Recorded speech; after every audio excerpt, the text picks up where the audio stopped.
我的菜园子里来了9位修仙大能，可他们实在是太小了，连一只蜘蛛都打不过。幸好我的手指及时赶到，解救了他们。啊，草率了，有点脏，早知道用树枝捅了。他究竟是何等变态的存在？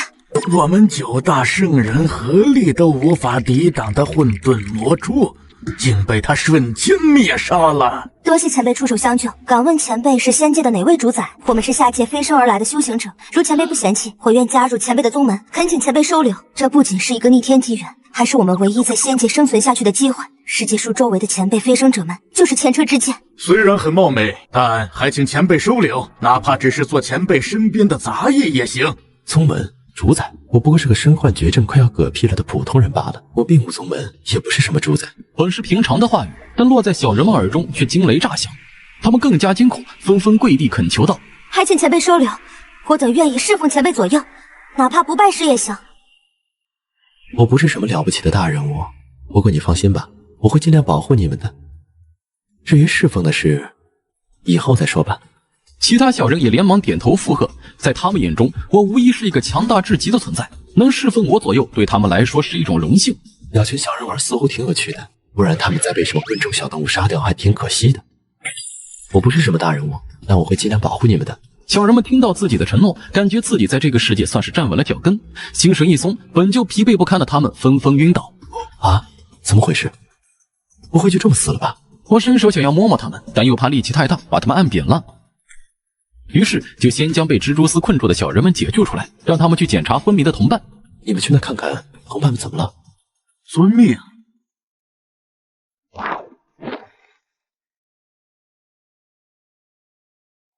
禀报仙人，他们并无大碍，只是方才与混沌魔物一战消耗过大，此刻能量稀薄，所以才昏厥过去。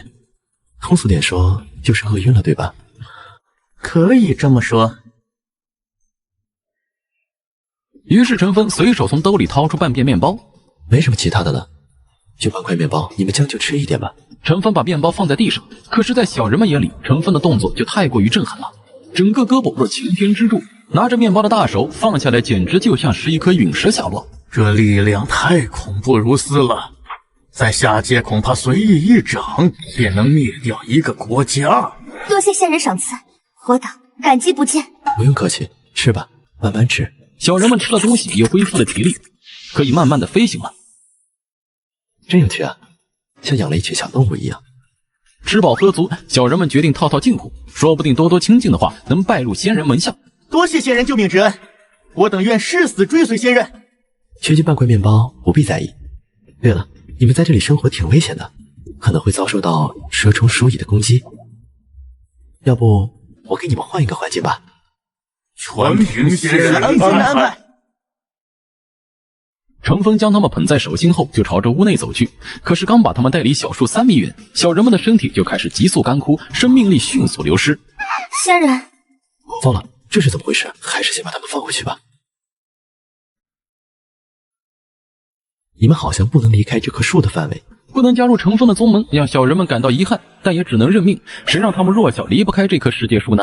这棵树似乎非同寻常，我们的世界是不是灵气复苏了呀？程峰在论坛贴吧里发出了自己疑惑的问题，不久便收到了一连串的回复。你们家周围有没有发现会飞的小人？就是修仙界那种飞天遁地、剑仙、魔头、仙子啥的。你说的小人里有女修士吗？如果有女修士的话，能不能给她检查一下体质？对对，看看女仙大佬和我们的身体构造是不是一样？哎，都是些不靠谱的回答，一点帮助都没有。如果这个地球没有灵气复苏，那菜园子里的那些小人，是不是就只有我这里有？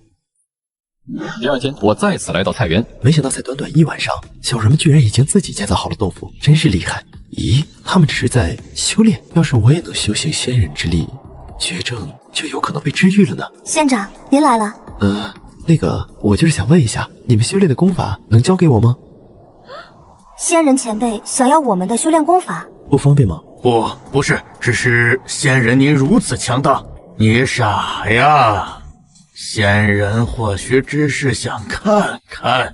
不，我其实是想修炼你们的功法。是这样的，这个世界没有修炼之法，而我看你们的修炼方式挺有意思的，所以我想试试。是这样啊，我们不知道仙人是什么体质，我们的功法对每种体质都有不同的方法，所以不如把功法都交给你，让前辈自行决定。可以。传功开始，按照小人们的指示，陈峰低下头，昆仑仙子先传授他的昆仑剑诀。一颗小光点射入陈峰的眼睛，顿时那小光点化作一股修仙之势，进入陈峰的脑海，很详细，有所悟，但似乎又很模糊。怎么样，仙人？什么都没感觉到。看来还是我想多了，这些小人的功法怎么可能适合我这个即将病死的人呢？没事，尽人事听天命，你们不用自责没有帮助到我。看来前辈人还挺好的。好了，就如此了，你们慢慢修炼，我先去做事了。等等，前辈，或许还有一套功法适合你。昆仑仙子那部功法还有缺陷，不过仙人也可以试一试。兴许仙人体质特殊，因为内部功法是结我们九圣人毕生心血凝聚而成。仙人若是愿意，可以一试。反正不久也会死，现在倒是可以搏一搏，说不定还能出现转机。那你们传我功法。仙人请坐好。行而不着，生而知天者，其经顺透，八脉如滔滔大浪。和之前的五感不同，这门功法进入脑海，有一种醍醐灌顶的感觉。这门功法很奇特，好像活过来一样，和我非常契合，主动给我提供服务。按照功法运转，调整呼吸，陈峰感觉到自己小腹部位有一股暖暖的热血，按照自己的意志输送到全身各处。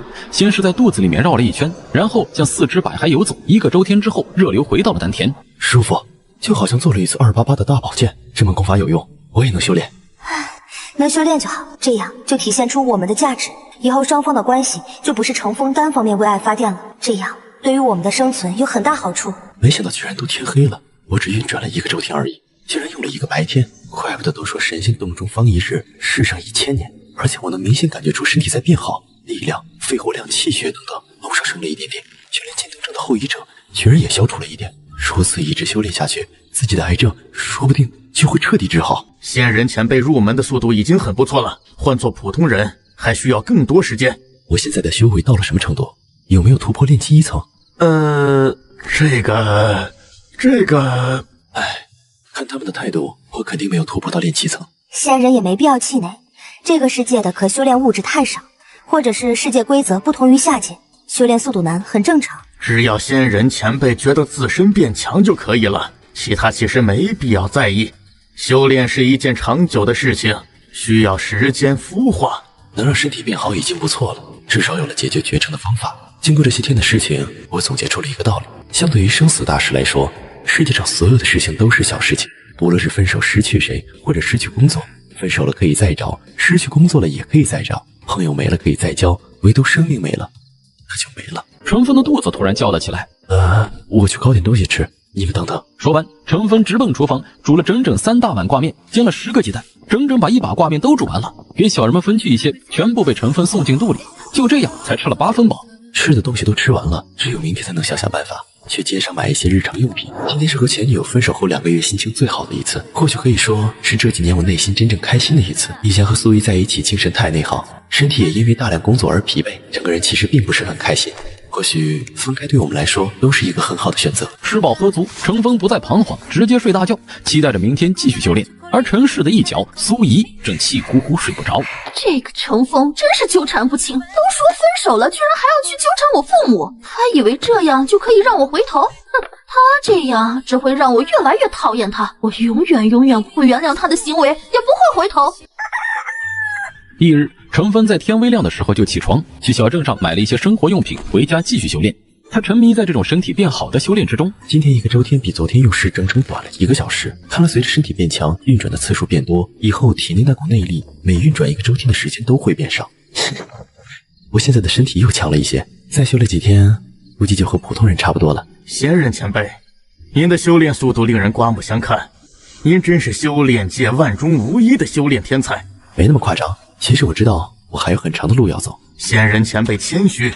其实其他小人也觉得程峰的修炼天赋太夸张了，区2天时间，程峰身上的压迫感就快要让他们窒息。这种进步，他们真心觉得程峰是天才，并不是盲目的拍马屁。对了，晚饭时间到了，今儿了我买了肉，待会儿给大家加餐。他去厨房煮了白米饭，炒了一盆鸡蛋炒西红柿、青椒炒肉，还有白菜豆腐汤，这都是家常菜。端到菜地里面就和小人们一起吃饭。小人们吃的不多，几乎都进了程峰的肚子。能量还是太少了，看来以后得多增加一点高蛋白的大补食物，比如牛肉。程峰正嫌弃眼前的食物能量不够，小人们却个个面红耳赤，全身烫红。我这些食物能量太多了，我好像快撑不住，这些食物比之前的更补。你们没事吧？区区一盘西红柿炒鸡蛋，一盘简简单单的青椒肉丝，就让他们快被撑死了，没那么夸张吧？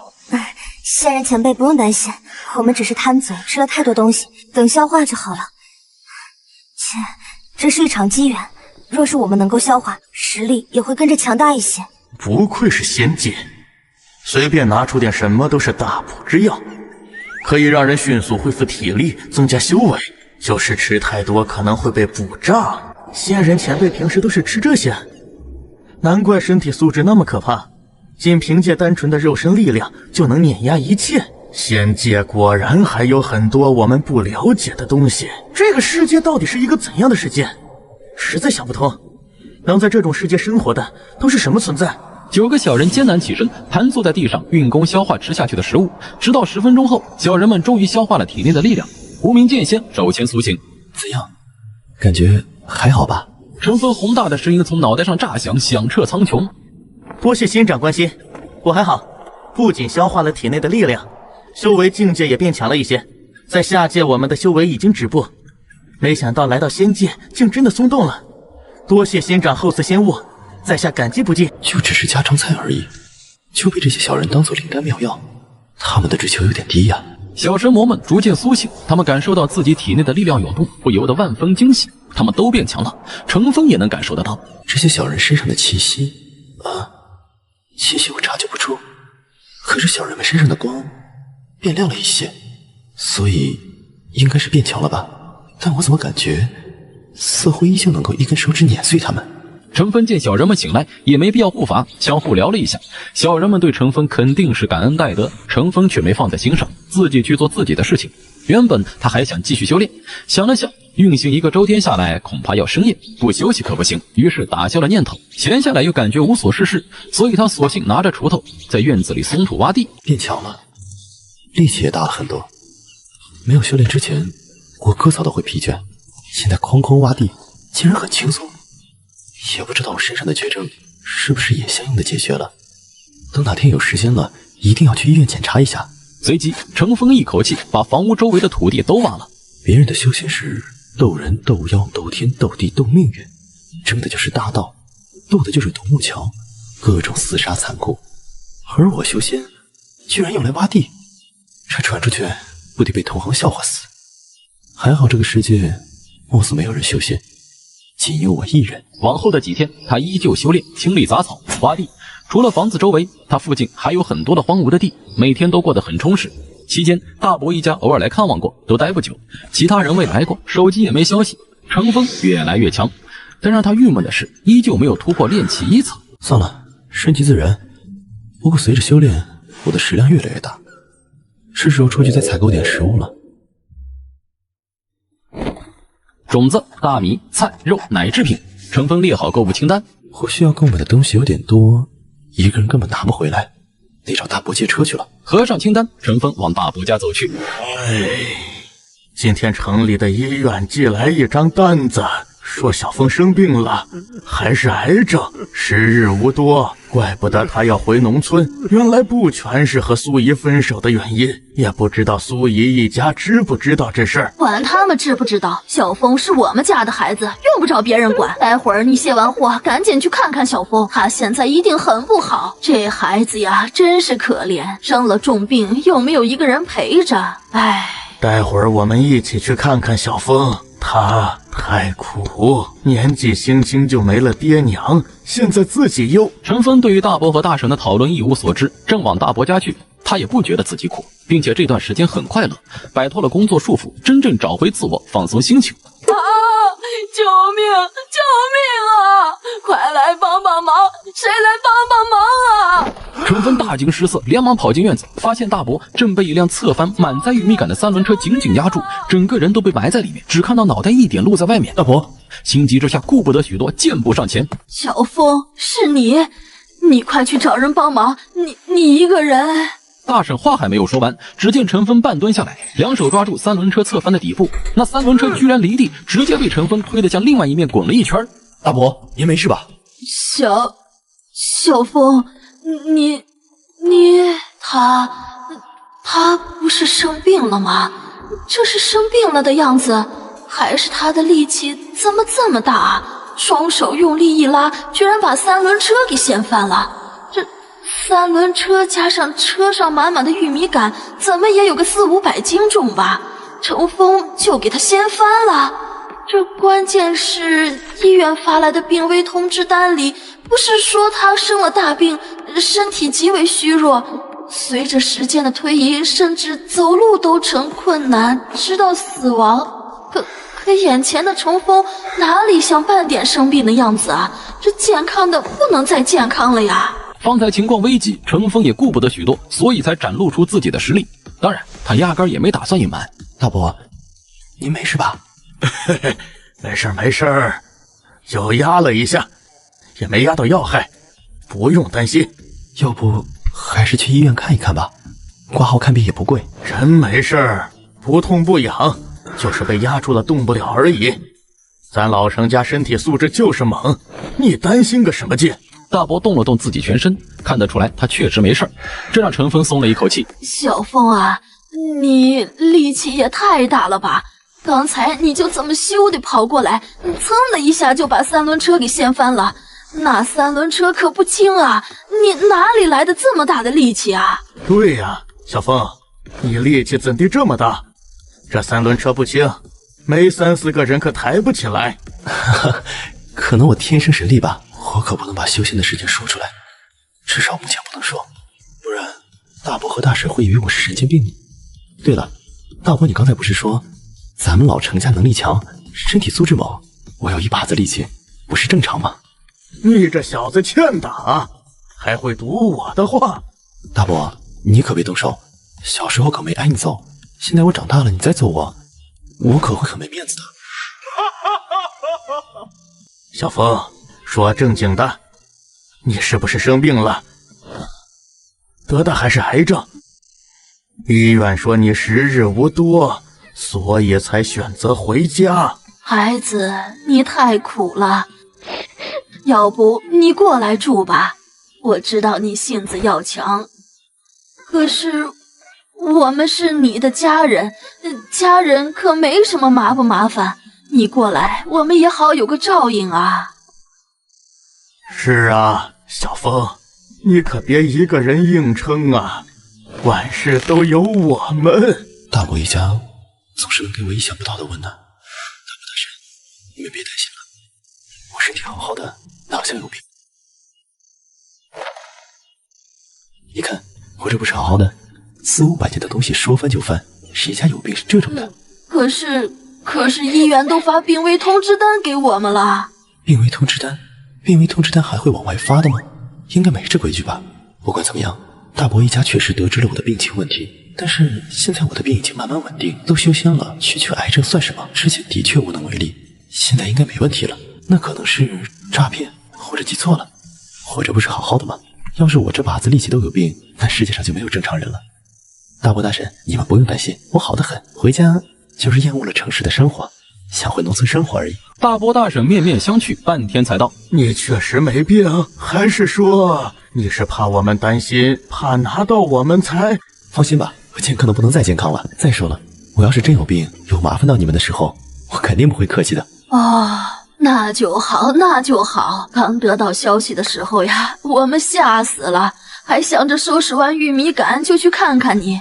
你没事呀，就太好了。大伯和大婶悬着的心终于落下。那搞诈骗的无良医生真坏，居然骗我们，该死！两人嘟囔着埋怨医院，不过确定程峰没问题，两人还是挺开心。大伯大婶，有什么活我帮你们一并干了得了，难得过来一次。哎，不用，小峰，你还小，不用干重活，给你大伯干就可以了。我都27、8了，你和我说我还是小孩子。不过在长辈眼里，晚辈永远长不大。程峰非要帮忙，因为力气大，很快就收拾了一车玉米杆。大伯见状，也真正相信程峰大概是没病，于是也不用客气。这股力气不拿来利用一下，可惜了。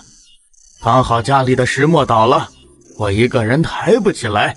有什么重活，尽管交给我。程峰嘿嘿一笑，一个人居然把500多斤的磨盘抱了起来。果然咱们老程家基因强大，不仅能力强，就连这力量也是猛得很。没修仙之前，别说举磨盘，连上炕都费劲。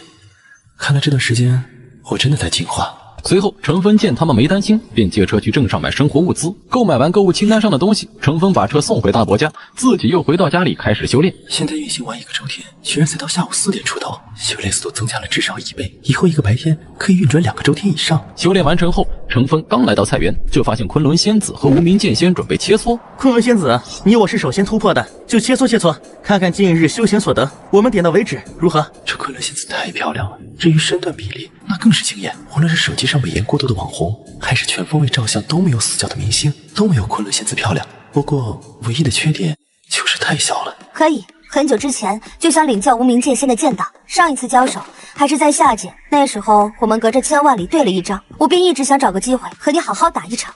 昆仑仙子非常强势，她在下界创下不朽昆仑教，赫赫威名，可不是单靠漂亮就能做到。下界共誉她为古来第一女生。那得罪了。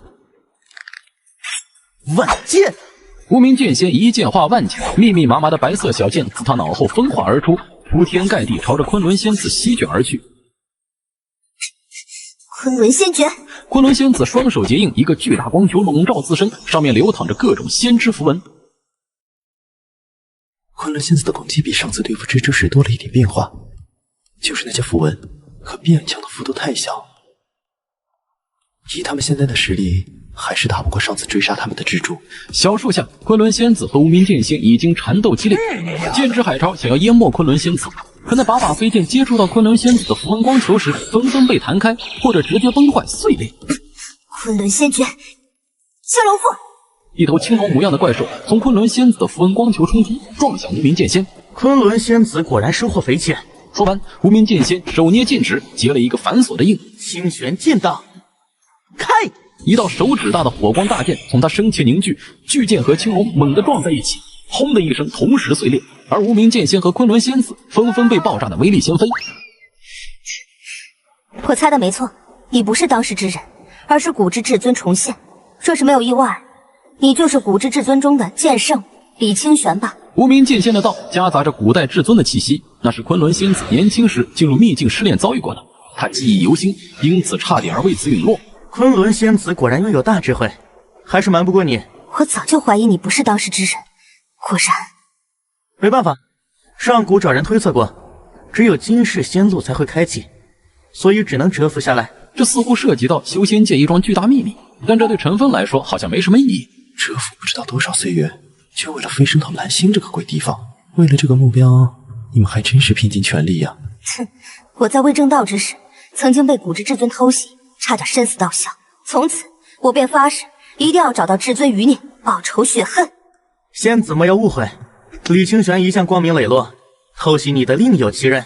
他不是怕昆仑仙子寻仇，只是不想在危险的仙界还要起内讧。现在团结求生才是硬道理。李某向来不参与乾坤界的争斗，你也是知道的。圣人一言九鼎，没必要撒谎。昆仑仙子把目光投向周围那些圣人，这里面会不会也有古之至尊余孽？被他这阴冷的目光凝视，其他圣人眉头紧锁，但也没过多说什么。同为至尊圣人，他们都有极强大的心性，不会认为自己弱于他人，哪怕对方是古来第一女圣。陈芬俯瞰着小人们，没想到小人们相互之间其实还是有矛盾的。竞争者、猎杀者、阴谋家，为了飞升，为了能够活到正确的飞升时间，布局万古，坑杀诸多强者，这也太燃了吧！若是写成小说，这些小人每一个都是故事主角，他们的经历恐怕几百万字都写不完。哼，曾经的恩怨且先放下，不过不代表本座软弱。等时机成熟，本座定当一一向那些偷袭过本座的讨个说法。本座虽是女子，可也不是任何人都可以欺负的。众人还是没有表情，古井无波。你是弱女子，那天下就没有强的女人了。让仙人前辈见笑了。本来一些私事没必要大肆宣扬，可是矛盾就是矛盾，不解决始终会有隐患。无碍，我对你们的恩怨没有兴趣，更不会插手你们的争斗。我现在的首要目标就是修炼，解决自己的癌症问题，哪有闲心参与你们这些小人们的争端？仙人前辈明事理之世故，自然没工夫计较我们的私事。前辈放心，我们的私事只会私下解决，不会叨扰前辈清修。前辈，我有个不情之请，不知道当讲不当讲？你有什么事？近日修行有成，感觉实力突飞猛进，我想挑战一下前辈，看看自己达到了这个世界的哪一种存在。不知道前辈可否能赐教一二？李清玄居然要挑战我，没听错吧？你要挑战我？也不是挑战，就是想检测一下自身实力，让前辈指点指点我的修行。我刚才的话太不谨慎了，挑战这2个字可不能乱说。上仙要是真的接受挑战，一巴掌拍死我都没人会说什么。挑战生死不论，我修为确实精进，但和上仙的差距依旧犹如云泥。左右无事也成，我接受你的挑战。不是挑战，我说错了，我不想死。前辈，那您可手下留情。放心吧，你尽管使出你的全力，我也想看看你们突破后力量达到了哪种层次。不要说挑战2个字了，我心慌。前辈请。李清玄动用自己毕生修为，清玄剑道，万剑。密密麻麻的飞剑凭空产生，体积居然比一个篮球都大，无数飞剑飞向陈峰。这一手让在场的圣人震惊。显然刚才和昆仑仙子交手，李清玄还是留手了，没有动用全力。他居然强大到这种地步，上古第一剑圣，名不虚传。可那万剑球冲到陈峰指尖时，陈峰弹指间就将那万剑弹得崩溃。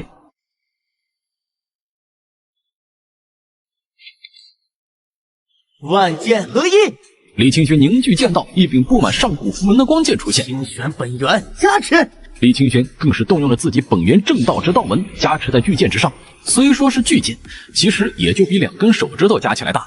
前辈小心！李清玄整个人人剑合一，身上密密麻麻剑纹浮现。这是古之剑纹，传说天地诞生时最精准的剑道符文印刻在身体之中，可化身成本源剑气，一击超越圣人威力。竟然被李清玄得到，佛缘不浅。这李清玄的底牌还真强，不愧是古之第一剑圣。观战的圣人们震惊，可人剑合一的李清玄那化作的符文光剑依旧被陈峰中指一弹碎裂，一瞬间崩坏。李清玄从道中跌落，摔在地上，小人们瞠目结舌。仙人前辈也太恐怖了吧！李清玄动用那么多手段，居然还是不敌弹指一挥，怪物中的怪物。你变强了吗？怎么没什么感觉？你还和以前一样的攻击力？莫非是力量增加的太少，所以我没感觉出来？我已经发生了蜕变，你居然说没感觉出来，太失败了。事实上，陈峰确实没有感觉出来之前的李清玄和现在的李清玄力量差别有多大。看到陈峰的表情不像是在嘲讽，而是在说事实，这让小人们心里更加觉得头皮发麻。这位仙人前辈到底是怎样的存在？强大的离谱！小圣人们再次证明自己和陈峰的差距。和小人们交流片刻，大家各自去做自己的事情。陈峰把从集市上买来的种子种到地里，按照自己的规划种上自己喜欢吃的菜。一般的蔬菜几乎长个1-2个月就可以吃了。之前陈峰回家还生怕自己吃不上自己种的菜，现在他很有信心。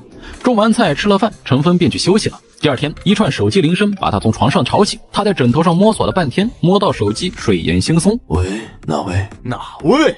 你居然问我哪位？陈峰，你听不出来我是谁吗？你是不是不想干了？赶紧给我爬起来，把我传给你的工作方案做了。这个方案客户要的急，如果你敢搞砸，你这个月的奖金就没了。是，领导，我马上做。啊，不对呀，我他娘都辞职了，为什么要理会这鸟人？难道是身体被工作支配太多，心里也产生了本能？给你2个小时，我要看到方案成果，不然扣你奖金。我去你猴子个腿，扣吧！谁稀罕你那破奖金？我工作你猴子个腿的，赶紧给我滚蛋！大早上打扰人美梦，你有毛病啊！骂完直接挂断电话。1个字，爽，畅快。这是我和公司领导有交流以来最愉快的一次谈话。果然还是那句话属于真理，放下个人素质，享受缺德人生。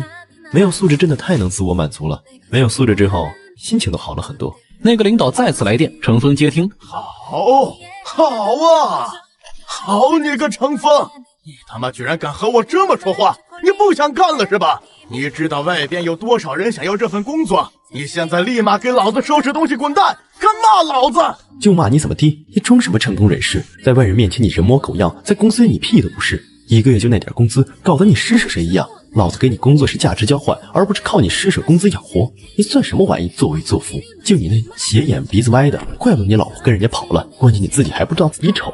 你知不知道，你就像那阴沟里的癞蛤蟆，井底之蛙却想着白天鹅之梦。你是痴心妄想。果然，没素质的人最快乐，看不爽就怼，就很令人心情愉悦，不会抑郁。你完蛋了！得罪了我看你怎么在公司待下去！我要把你的奖金统统扣光，我要让你干最累的活，我要狠狠报复你！你脑子真是有病吧？谁稀罕在那沙雕公司待下去？老子早就离职了，你怕我是智障吧？说完，程峰直接挂断电话。都休香了，谁还去工作？怼完前领导，心情大好啊，就连外面的太阳都显得那么可爱了。我严重怀疑，从前之所以不快乐，是因为承受了太多心理打压，甚至身患癌症，也是因为常年被压迫的原因。把和前领导对战的事情抛之脑后，程峰习惯性的往菜园走。每天他都会去查看小人们的生活情况，毕竟在这生活还是挺危险的，指不定小人们就被野猫野狗攻击，遭遇这些怪物，小人们不一定能活下来。每天醒来的第一件事就是去看小人们有没有活下来，然后再安心修炼。仙人前辈，您可总算来了！程峰才刚刚到小树旁，就看到小人们翘首以盼，眼神里充满慌张和无助。出事情了，被动物袭击，发生什么事情了？李清玄和昆仑剑仙好像要死了。仙人前辈，请为他们看看吧。被魔物攻击了？不是，好像是生病了。生病了？这是什么理由？飞升者还会生病？第一次听说飞升会生病的。不过也正常，因为这群飞升者本身就不正常。别人家飞升者毁天灭地，而我家飞升者弱的一个手指头就不能碾死。你不生病谁生病？到底是什么大病，能让两个飞升者都要2两了？很快，昆仑仙子和李清玄就被其他圣人抬了出来，两人病殃殃地瘫在杂草编织的担架之上，无精打采。杂草编织的担架很是简陋，不过这也是目前飞升者们能做到的最好工具。仙人前辈请看，也不知道什么大病，居然让他们一夜之间都快要陨落，这病真可怕。上界真是凶险万分，不仅时时要提防可怕的魔物、奇奇怪怪的抹杀规则，还要担心可能突然爆发的疾病。这病连圣人都抵挡不住，在下界别说生病了，任何有害的规则都无法入侵我们的身体。不死不灭的金身令多少修士羡慕。这俩小人看着都要挂了，可我也不是医生啊，怎么办呢？难道叫个医生来给小人们治病？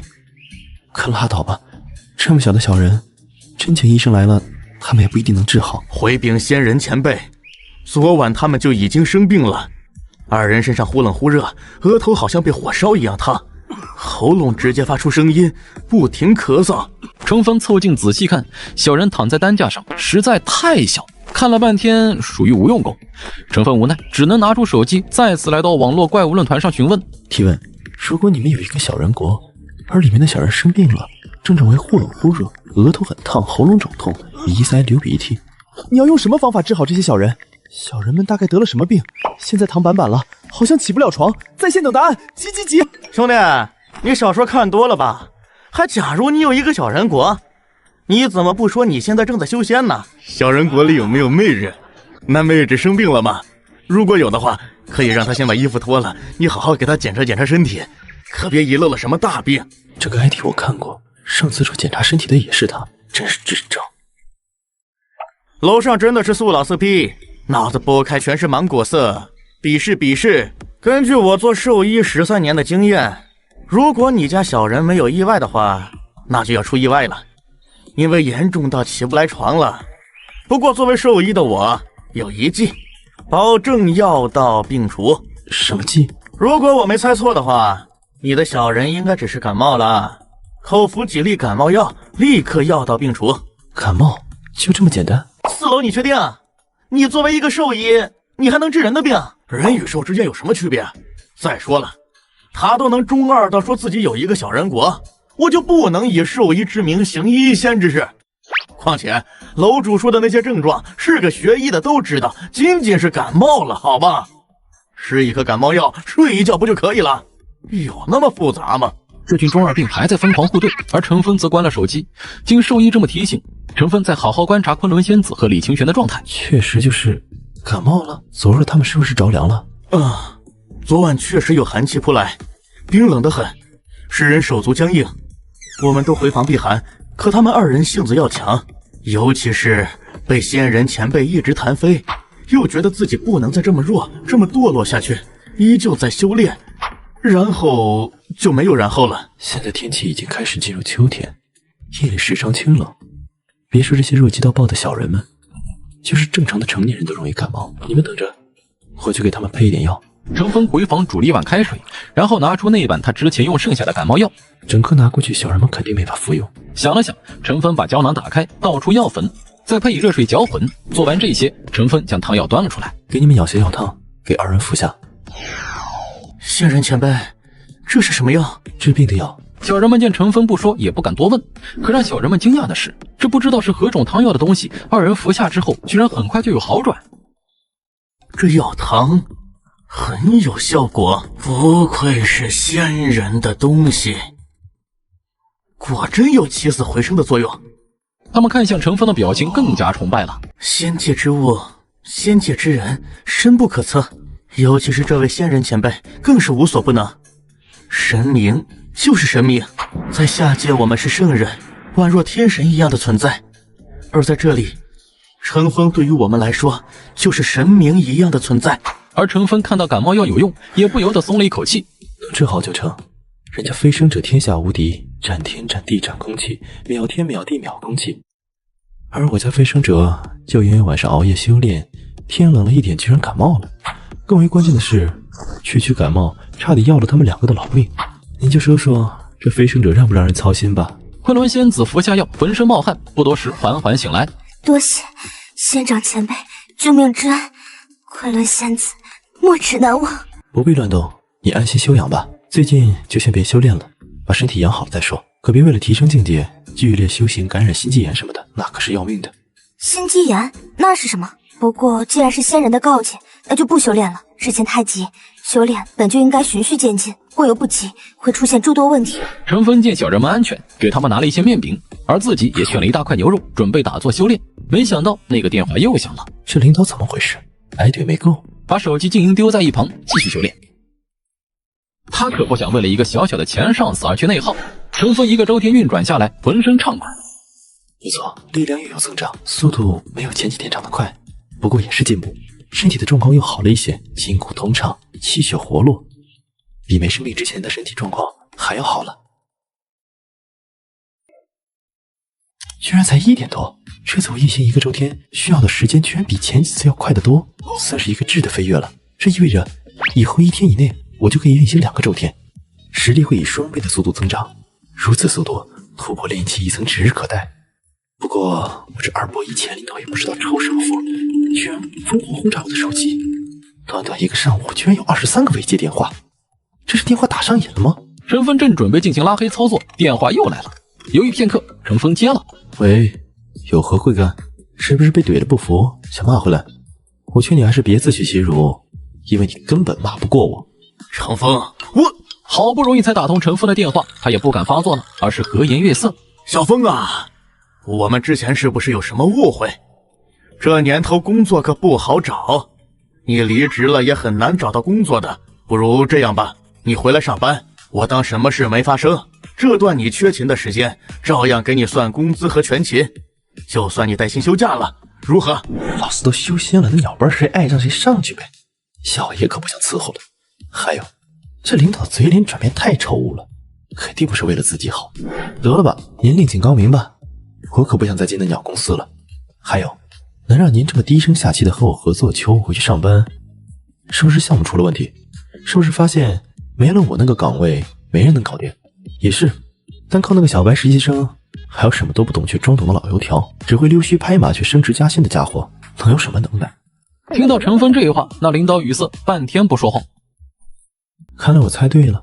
小峰啊，你也知道公司困难，所以你就当帮帮我们，回来把项目搞定，要离开再走，行吗？原本我以为那老油条和小白实习生很牛叉，完全可以代替程峰，谁知道他们都是吹嘘出来的。程峰一走，他们的部门完全废了，你不回来，这个项目就黄了，我们公司估计也很难撑下去。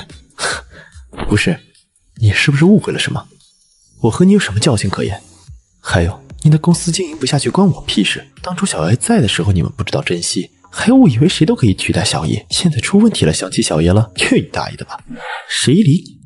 小爷忙着修仙呢。小风别生气，以前确实是猪油蒙了心，埋没了你的才华。这样吧，只要你回来，我给你开2倍工资啊，不，3倍。3倍？可真舍得。看来你这次遇到的麻烦不小，不过我还是那句话，关我屁事。回去凑完再被卸磨杀驴吗？我可没那么傻。程峰，你可不能这么绝情。你想想，你没工作的时候，谁给你工作的机会？谁给你学习的机会？谁培养你的？公司给了你那么多福利，到头来你就这么报答公司，你为什么这么自私？你这脑子果然有病，工作就是价值交换的过程，还学习培养。再说了，之前我在公司的付出和收获完全不成正比。他再也懒得多和这位废话了，挂了电话。反正他该交接的工作也交接了，工资也结了，和这家公司彻底没有关系。领导立马发来信息：小峰，刚才我冲动了，你要怎么样才能帮我们解决这次麻烦？程峰看都没看，手机丢在一边，去做了一些午饭吃，又选了一大块牛肉，继续修炼。牛肉果然是最适合人体的高蛋白食物。我若是天天能吃够足够量的牛肉，修为进度一定变得更快。就这样，又是一个周天运行完，程峰睁开眼，长长吐出一口浊气。这次运行的非常顺畅，以往还能感受到一点阻塞，今天顺滑的好像加了油。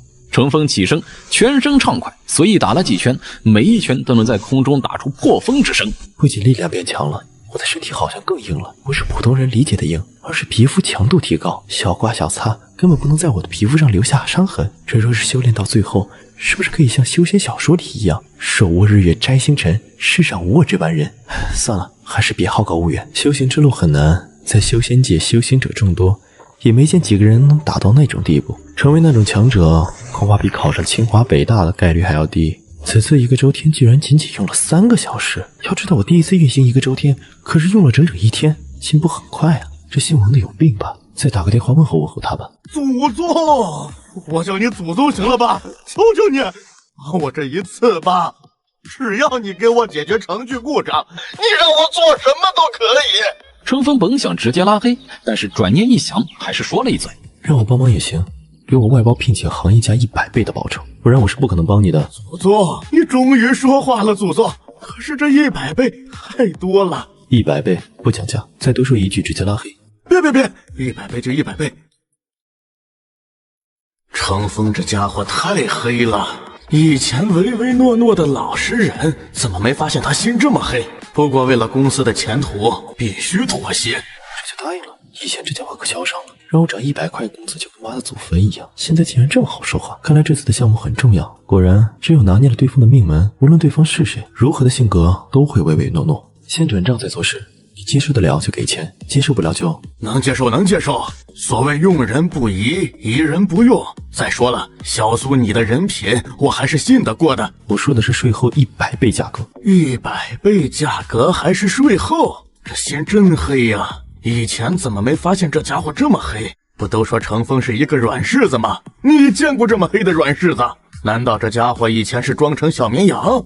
还是说最近突然开悟了？他到底经历了什么？怎么不容易占他便宜了？有问题？没问题，完全没问题。本来我也想说那是税后的100倍价格。王经理尴尬的笑着，哪怕隔着屏幕，程峰都能听得出来，这家伙现在恐怕比吃了死苍蝇还要难受吧。想到王经理此刻的心情，程峰心中爽快。知道你不舒服，那我可就舒服了。那就先这样。叮，您收到来自王经理的转账21万元。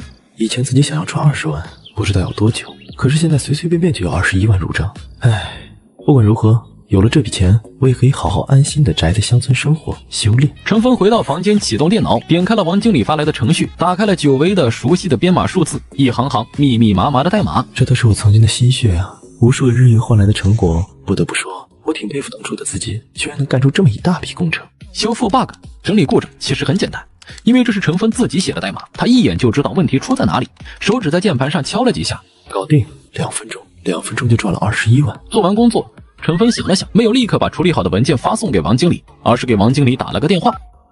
你这个问题有点严重，我看每个异形机是处理不好了。啊，这么久，峰哥，你能不能快点儿？这边很急。这样吧，那我加把劲儿，5天给你弄出来，这真的是最快的速度了。叮，收到王经理红包8888。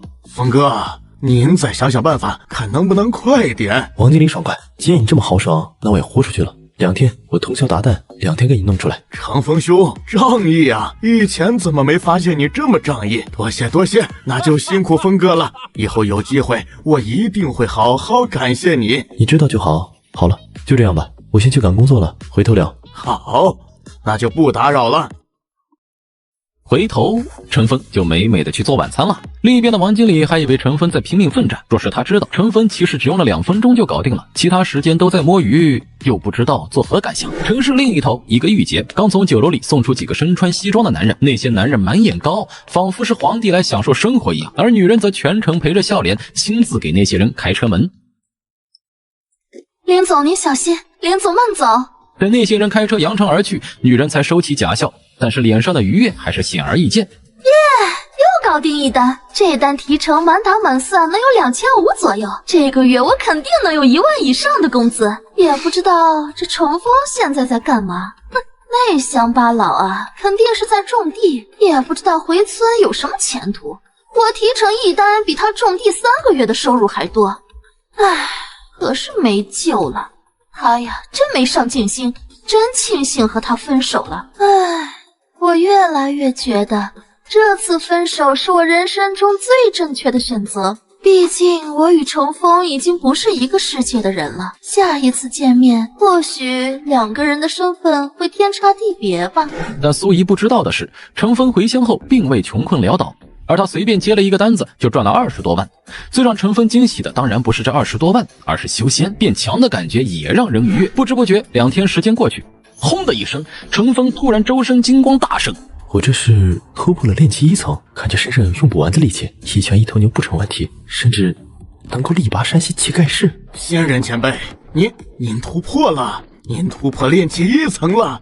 小人们在程峰突破之后，就感到一股前所未有的压迫感，那种是来自于血脉的压力，好像一只高阶异兽面对一只血脉弱小的低阶野兽一样。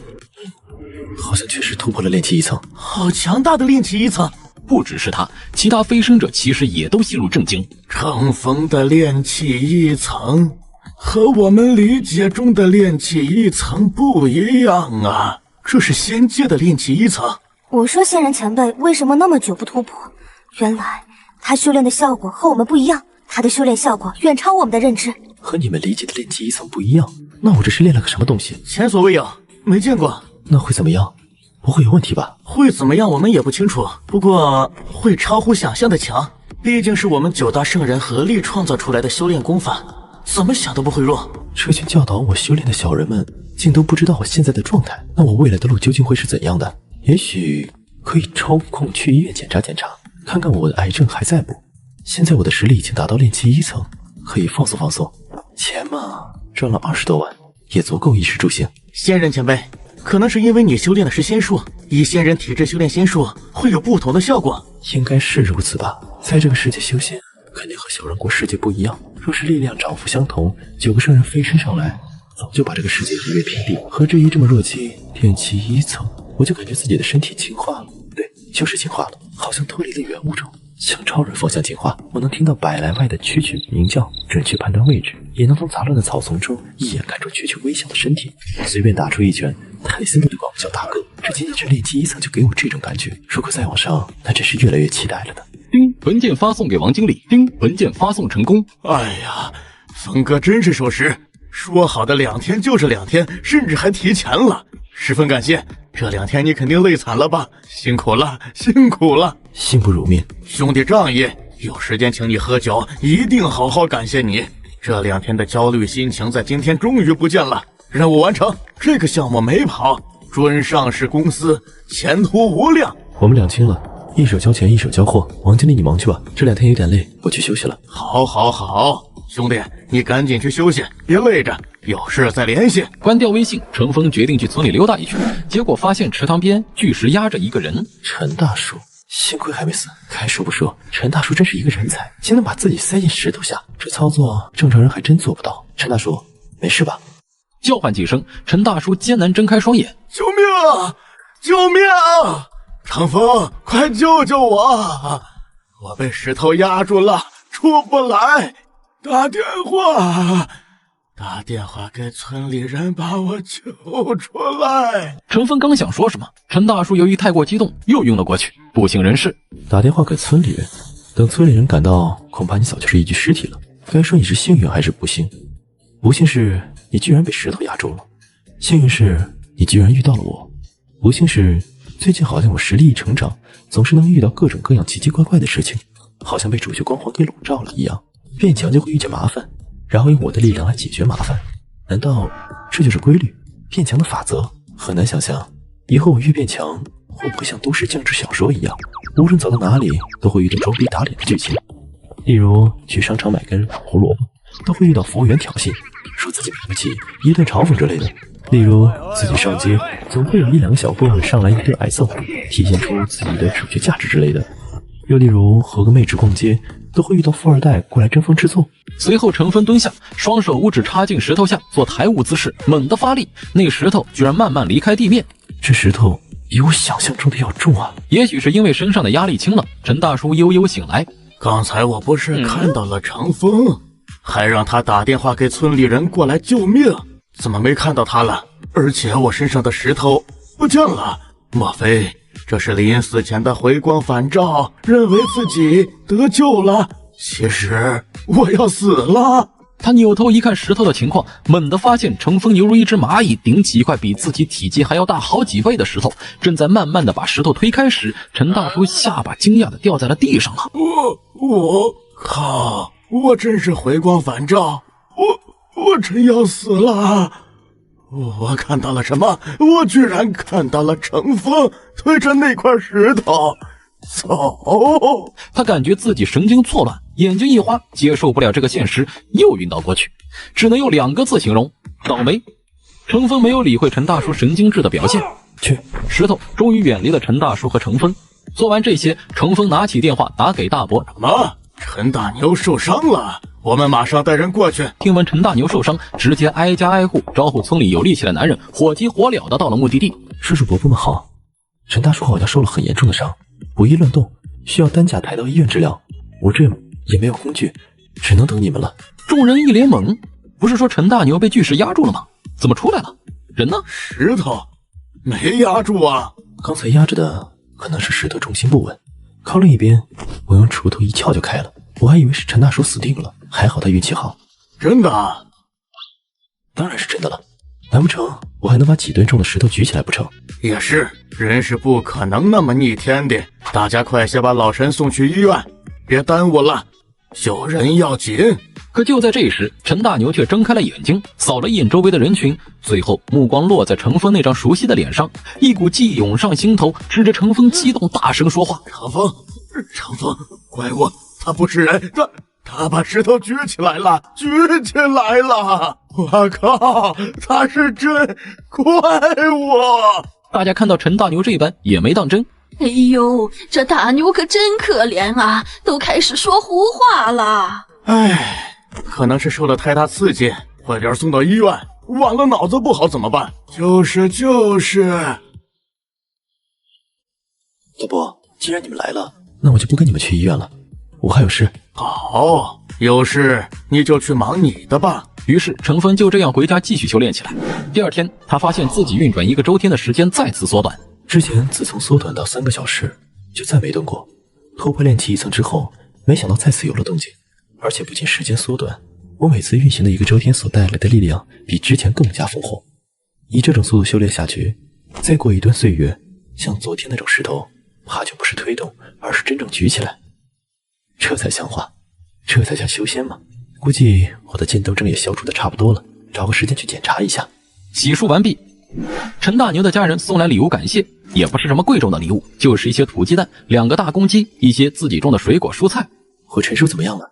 万幸没有大碍，就是他一直嚷嚷着你抬起巨石，估计是受啥刺激，过段时间就好了。红城第1人民医院是红城市医院里面最好的医院，肿瘤科。医生，我这个检查报告怎么样？我的身体还有问题吗？从未见过这么奇怪的检查报告。医生，怎么了？我的身体有什么问题吗？你的身体完全没有问题，不过又有大问题。你这说的什么话？废话吗？按道理来说，你的不死癌症加重了无数倍，这是一个惊人的数值。正常人拥有这种数值早就是一具尸体，就算不是尸体也肯定动不了了，就剩最后一口气的地步。可是你不仅没有死，还活蹦乱跳的，甚至看你的身体各项体测数据完全超出正常人的健康标准，这意味着你完全应该是一个健康的人。你这健康和不健康完全搅和在一起了，好像是两个人的身体状况。这么多年，我头一次看到这种案例，极度健康，还有极度的不健康。会影响我正常的生活吗？你觉得它影响了你的正常生活吗？没有。那不就结了？只要没影响你的正常生活，那你就是正常的。说了很多，好像又没说。感情我自己都可以当自己的医生了吗？唉，看来也就这样了。老医生给不出我什么有用的信息啊。于是他拿着报告说了句谢谢，就打算离开。对了，记得隔一段时间回来复查一次。虽然你这个不影响你的生活，但是还是要随时观察它的动态才行。虽然你这个病的数值那么恐怖，就算恶化了我们也无能为力，好像也没有必要经常复查。但架不住我有些好奇，因为你这种病例完全是可以写进教科书的那种，我想看看你到底能活到什么时候。再会。离开医院，陈峰转了几趟车之后回到家。我的身体没问题，但是我的癌症问题很严重。那我到底是有没有问题？根据身体的反应来看，他肯定是死不了。可是癌症这玩意还加重了，算了，又死不掉，管他呢。回到家，他第一时间去看看小人们有没有危险。小树下，小人们安居乐业，有人对弈，有人舞剑，喝茶吟诗，还有人在精心修建自己的屋子，有种菜的，也有种花的，布置周围景色。这群飞升者终于明白了，修炼和生活都是长久的事情，他们要在这里长久生活下去，开始注重家园的建设了。就在程峰静静观察小人们生活的时候，一道轻微炸响打扰了这方天地的祥和。小树周围有3个小黑洞出现，这是9个小飞升者听到动静之后，立马御空而起，横立在黑洞前。飞升者，又有飞升者飞升上来了。会是谁？在我们飞升上来之前，已经动用过神念，探查过乾坤界，再没有圣人境界的修士了。为何？也许有一些存在利用秘宝遮蔽气息，想要坐收渔翁之利，利用我们先行探路，他们好在后边收好处吧。这就是空间通道。很快，3道身影从黑洞滑落而下，黑洞猛地关闭，只留下3个刚刚飞升上来的修士。看到那3位的真身时，9大圣人脸色纷纷变得诧异。是你们？你们藏得好深。这3个不是人类，竟是3个黑乎乎的异兽。3只刚刚飞升上来的异兽注意到9大圣人之后，也警惕地靠在一起。9大圣人，你们竟然还没有死！3只异兽为黑化异兽，分别为黑血麒麟、黑暗魔龙、黑羽凤凰。这3只可是大名鼎鼎的堕落异兽，为了打破大道规则，在乾坤界犯下累累罪行，是修世界的公敌。哼，很好，你们既然飞升到此地，那就死在此处吧。凭你？还是凭你们？黑麒麟身体快速变大，直到成人拳头那么大。黑麒麟、黑龙、黑凤凰3只堕落生物骄傲无比，即使刚刚飞升，即使数量不占优势，也照样不怵。在他们看来，9大圣人也飞升没多久，能变得多强？看着没见过世面的3只堕落生物，李清玄等人就好像看着刚刚进城的3个乡巴佬一般。他们是不是还活得过去？还以为堕落生物比圣人强一步的年代。大哥，现在什么时代了？你还活在过去呢？做梦！你们有过节？三大堕落生物听到雷霆轰鸣一样的声音，不由得抬头看着这尊庞然大物时，当场就傻眼了。这是什么怪物？人类？巨人？三只堕落生物惊骇，紧挨在一起。九大圣人听到陈峰的话，也是一顿。是了，过去的恩怨是在乾坤界，现在大家是在仙界，仙人前辈的地盘，怎么处置三只堕落生物，还得看他老人家的意思。我们没权利决定三只堕落生物的死活，是有一些过节，不过那都是过去的事情了。这三只畜生是生是死，还得看仙人前辈的意思。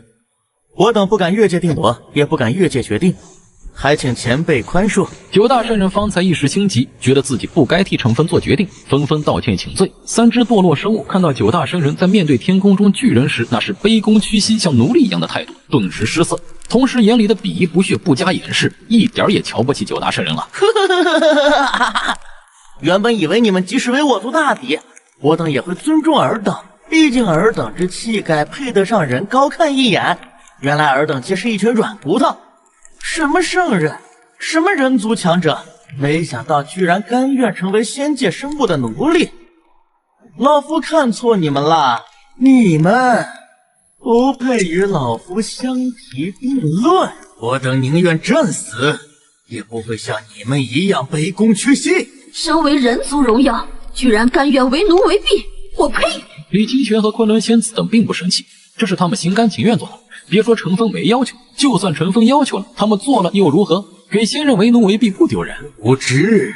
若不是仙人前辈没想让你们死，你们以为你们还能在此犬吠？可能是因为修为等级远超三只堕落生物的认知，他们看不透，却也感受不到压迫感。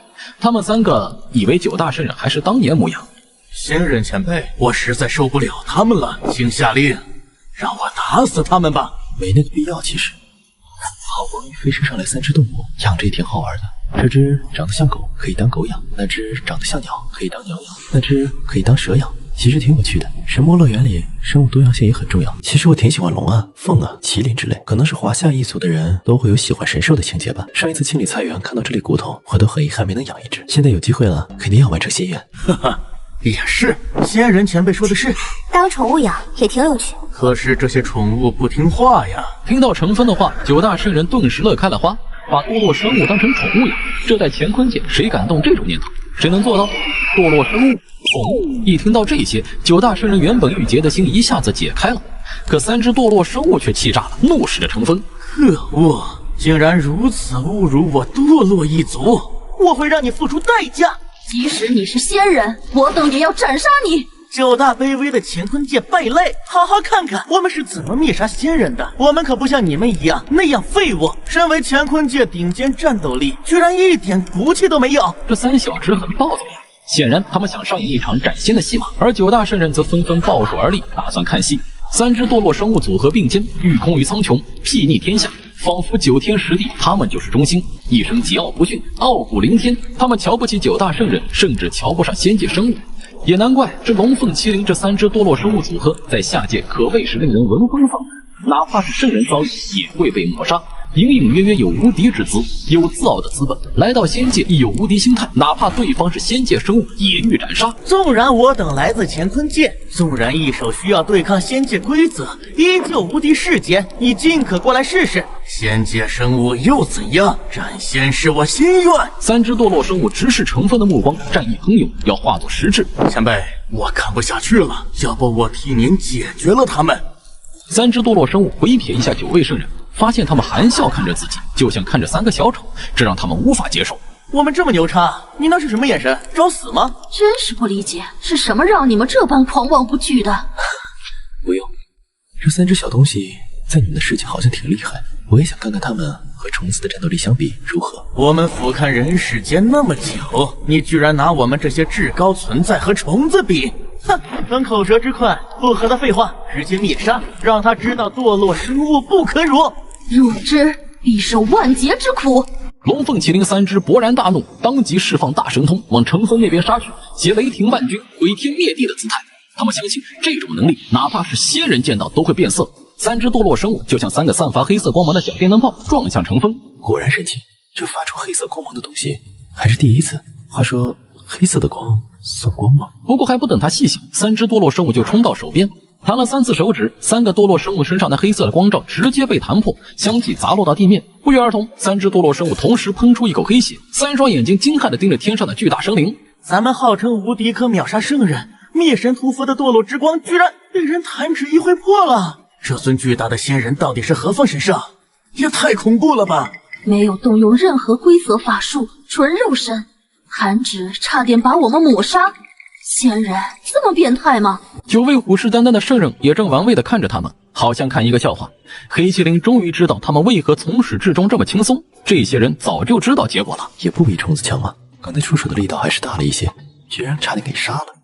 虽然我已经很克制，用了最小的力。闻言，3只堕落生物气得想吐血，想怒骂，但是他们知道陈峰说的也许是事实，不是对方侮辱他们，而是他们本身就太弱了。仙人前辈若是想让他们死，他们早就死了，甚至不用仙人前辈动手，我们都可以抹杀。听到这话，黑麒麟3兽组合可就不答应了。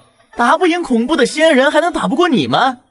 我们可是乾坤界公认的修行界天花板，类似于红尘成仙的地步，你们搁这装什么呢？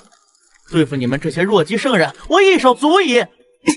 昆仑仙诀？什么？3只堕落生物瞬间怀疑人生，因为他们发现昆仑仙子的修为境界已经超出他们的认知。一声炸响，3只堕落生物被炸飞，一点反抗能力都没有。再次稳住身体，3只堕落生物已经狼狈不堪，身上出现不同程度伤口。昆仑仙子居然成长到这一步，仙界果然不同寻常。现在情况危急，必须找机会逃跑。哈哈，你们这群废物圣人都能有这番成就，给我们时间，我们也能赶上你们，并且超过你们，甚至他这位巨大的仙人，我们也能抹杀，只要给我们最后的成长时间。黑麒麟在心里已经把陈峰和9大圣人列为不死不休的仇敌。30年河东，30年河西，总有一天，我们会把今天你们给予的耻辱，统统还回来。黑麒麟对着龙凤使了一个眼色，3兽组合多年的默契让他们迅速理解对方眼中的意思。此地不宜久留。好，等以后再来复仇。3只堕落生物放完狠话，头也不回，利用急速往远方逃跑。这话听着怎么好像我成了大反派的样子？30年河东，30年河西都来了，还30年河东，30年河西？你们搞不懂状况是吧？在仙界没有仙人前辈庇护，你3个小时都不一定能活得下去。3只弱智，那便是禁区，除了仙界生物不可存活。3兽组合逃跑后，他们已经准备好迎接9大圣人和一尊仙界主宰的无穷追杀。可是他们发现陈峰没动，9大圣人也没动，只是饶有兴趣地看着他们逃跑。9大圣人眼里尽是嘲弄，还敢嘲讽？等我修为有成，一定把你们通通3只堕落生物还没有把自己脑海里的复仇想完，他们就发现自己全身软弱无力，直直往地面砸去，伴随而来的还有窒息感。这是要陨落的节奏，要死了？这到底是怎么回事？3兽组合刚刚飞升仙界，自然不知道仙界的规则：一、不能脱离混沌世界树的范围，不然会被仙界规则抹杀；二、不可招惹巨人，因为他能一根手指就抹杀混沌魔物，也能一根手指抹杀飞升者；三、一定要和巨人搞好关系，没有巨人的守护，你会被突然出现的混沌魔物杀死；四、还是要取得巨人的庇护，没有巨人的喂养，你会在仙界饿死；五、这里是巨人的地盘，他可以决定你能不能在这里生活；六、没事多看看周围那些陨落的飞升者前辈，看看他们的结果，你就知道这个世界恐怕比你想象中的还要危险。总之，别乱跑，别乱得罪人，最重要的一点就是搞好和巨人前辈的关系，这是9大圣人总结出来的仙界生存法则。而那3只堕落生物好像把所有能犯的错误都犯了，总之就是老兽型上吊，活腻了。你可以教，但是你不能没有智商。看着为过乾坤界不知道多少纪元，无数修士乃至圣人境界强者都谈之色变的3只堕落生物到处碰壁的样子，9大圣人心中无不欢愉，他们心中有一种解气感，还有优越感，因为他们比3只堕落生物先飞升。以前9人也无所适从，对仙界一无所知，几乎是摸着黑过来的。现在看到别人也如他们当初一样无知，他们内心当然有优越感，就是那种曾经下雨没有躲雨的伞，现在看到别人也被淋雨时那种感觉，淋过雨也要撕碎别人的伞。你到底使用了什么妖法？敢不敢放我们走？是啊，你也就仗着自己是仙界生物，若是给我们同样的身份，同样的时间，你也不是我们的对手。妖咒放了我们，1000年，我们只需要1000年就能斩你。事到如今，我们也只能利用语言来魅惑，实力越强大的人越会受激将法的影响。你们说的没错，如果给你们和我同样的条件、同样的环境，你们肯定比我优秀。这是什么操作？我们说你不如我们，那你就承认了，还承认的那么大方？不，你的反应不应该是这样的，应该是暴怒、愤怒、不爽、不甘心、不信，然后放下一句什么牛马也敢和老子相提并论？你们一群虫子而已。既然不服，那老夫就放过你们，给你们时间追赶，让老夫看看你能不能追上老夫。也让你们看看你和老夫之间的差距，老夫等着你来报仇，然后把哥仨放了，然后哥三忍辱负重，苟着修炼个千百年。如果能打得过，那就重杀上门装逼报仇；如果实在打不过，就当什么事没发生过，以后躲着你走便是。无论如何，哥三都能顺利脱身。可是你怎么不按套路出牌？我们说你不如我们，你居然承认了，那接下来我们怎么办？果然是仙界生物，很狡猾啊！知道我们的计划，直接一句我就不如你们破解了，真是不给一点活路。我命休矣！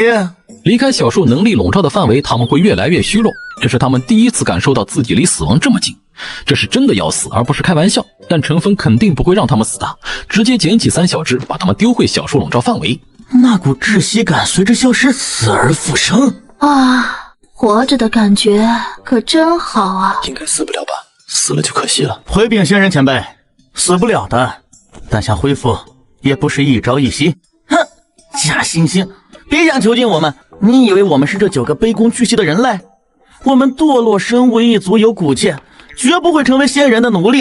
对，永远别想让我们屈服。堕落生物永不为奴。哼，弱智，可笑，笑死了！这3只堕落生物一点状况都搞不清楚吗？原来他们3个一直这么蠢吗？以前我就是对这种蠢东西忌惮无比，真丢脸。你们最好一直这么有骨气。骨气？我们堕落生物出了名的就是刚硬，就是有骨气。3只堕落生物认为骨气这块他们完全挺得住。你们以为仙人前辈把你们丢回来真是为了囚禁你们？仙界步步危机，根本不适合飞升者生存，我们无法离开混沌世界树范围，不然会立即陨落。你们看看周围的前辈就知道了。当然，这种解释堕落生物肯定是听不进去的，都以为是谎言。陈峰看着神魔乐园的小人们，这3只堕落生物好像很骄傲，很难驯服的样子。仙人前辈不用担心，再有骨气，饿几顿他们就知道厉害了。对于驯兽这方面，我略有经验。饿几顿就想让我们屈服啊？你们未免太小看堕落生物了。哼，我们可是不死不灭，完全已经达到了辟谷境界。你拿我们和需要进食低劣生物相比？看着3小只油盐不进的模样，陈峰头疼。为了搞清楚如何驯服宠物，陈峰还特意去网上搜索一下经验，如何能让宠物快速被驯服？打，饿着打，不听话就打，不按照指令做就饿着。那个有没有女宠物？可不可以检查身体？5楼那小子，我已经盯上你很久了。我以前以为你是个人，没想到你连人都不是。对，5楼这小子绝对有问题。每次楼主发帖，他都会问有没有女的，现在连畜生都不放过了。陈峰耸耸肩，不理网络上的争吵。一群牛马，那就喝着吧。饲养和付出都是要看对象的。像堕落生物这种嚣张的态度，如果还舔着脸给他们好处，那不是和追女生时被当作备胎和舔狗已然义无反顾有什么区别？而我不想当舔狗，那就先饿着吧。哼哼，随便你饿。我要是屈服，我跟你姓。我可不想让一只小动物跟我姓，那我成什么了？也是小畜生，折腾一整天，也该吃晚饭了。陈峰懒得理会堕落生物的毒誓，开始做饭。由于20万到手，财务状况宽裕，所以家里不缺吃的，尤其是牛肉、鸡胸肉、鸡蛋、虾等高蛋白补品。切了3斤牛肉煮熟，再来5个鸡蛋，虾10个，再也就是各种蔬菜，例如生菜、白菜、西红柿，做出来好几样菜。只是最近随着修为增长，陈峰的食量大幅度提升。做完，他端着饭菜进入菜园，9大圣人见状立马上前，多谢仙长厚赐，别太注重繁文缛节，十分要紧。小人们道了一声是后，便开始大快朵颐起来。而另一旁，3只堕落生物早就饿得前胸贴后背。实在是没想到，进入仙界之后，辟谷能力竟然会消失。周围有没有什么可以吃的东西？简直折磨！看到程峰和9大圣人面前的食物，那令人垂涎欲滴的色香味儿，让人着迷。黑麒麟吞咽口水，肚子咕噜咕噜叫，这让他老脸一红，让他挺尴尬的。两位道友，他们这是在动摇我们的道心，万万不可上当。话是这么说，他眼睛里的渴望却望眼欲穿，恨不得跳上盘子把那堆食物通通消灭。那是肯定，我们可是堂堂的堕落生物啊，怎会因为一点区区的……黑龙嘴角的龙涎都快成瀑布了，还嘴硬。怎么可能因为区一点食物就动摇道心？不过话又说回来，那些食物好像很补，是大补之药。你们看看，九大圣人身上边吃着东西边冒着光。三双眼睛渴望看着，若不是意志坚定，早就扑过去了。陈峰余光看到了三只堕落生物的表现，心中暗笑，就这还提意志力，还提道心，你不看看你们口水都止不住了，忍吧，我看你们能忍到什么时候。陈峰觉得有趣，所以吃饭的速度又放慢了一些，看我如何驯服你们。今天是他吃过的最慢的一顿饭，细嚼慢咽，有滋有味。对于三只堕落生物，那可就是一场大劫，巨大折磨的大劫。九大圣人吃不了多少，只吃了几口就撑不住了，实在太补，再吃可就要爆了。食物最后全部都落进了陈峰的肚子里。吃完了吗？回前辈，吃完了。吃饱了吗？吃饱了。那好，我就收东西了。把餐具收拾干净，一点也不留。三只堕落生物眼巴巴看着，就好像三只小馋猫那样子，真可怜。你们要想吃的话，可以说嘛。哼，我们绝对不吃你一点东西，哪怕饿死。没错。其实他们内心已经有一点点动摇了，不过强者的尊严让他们不想承认。好，有骨气。程峰这下真不回头，转身就走，也不知道是有意还是无意。走到田埂上，把残余的那点碎屑全部倒到田里当肥料，看得三只堕落生物直心堵。暴殄天物，可真是暴殄天物啊！这些碎屑绝对是能填饱肚子，甚至可能让人进阶。三只堕落生物看出来了，仙界的东西都是宝物，不然九大圣人不可能进步这么快。吃了程峰一顿饭，三只堕落生物察觉到九大圣人的气息又强大了许多，压迫感又增强了，而程峰也没有着急驯服。有句老话说，心急吃不了热豆腐，没事，慢慢来，我有的是时间。吃完饭，程峰开始盘坐于田埂上修炼，运行了2个周天，也入夜睡觉。第二天一早，他又带着香喷喷的食物进入神魔乐园，而三只堕落生物又饿了一晚上，肚子里的消化道开始造反。早餐我拿出水煮鸡蛋加上纯牛奶，我看你们哥仨又如何应对。陈峰端着早餐走到地里的时候，他发现三只堕落生物趴在结界边上，萎靡不振的嘀嘀咕咕。我发现我自己已经不能像以往纵横天下，心中那曾经怀揣着踏平仙域、镇压仙界巨头的梦想也随之破灭。在这个世界，我发现自己比想象中的弱太多，只能住在生命树的最外层部分，没资格进入内环区域。昨晚又被不知名的大恐怖生物攻击。昨晚与那混沌魔物大战，要不是九大圣人及时出手相助，赶跑了那恐怖的混沌魔物，咱哥仨怕是就要变成这仙界亡魂了。比飞升者强大者不知道多少，咱们在这个世界就如同蝼蚁一般，一只大恐怖级别的混沌魔物都压得我们喘不过气，更何况那尊齐天高的仙界巨人。想想昨天咱们居然还自不量力挑战那位巨人，还扬言要斩仙，咱们简直就是小丑啊！怪不得重逢的话那么不客气，人家不是不客气，也不是污蔑或者故意侮辱，人家说的都是事实而已，只是我们太过于敏感，认为刺伤自己的自尊心。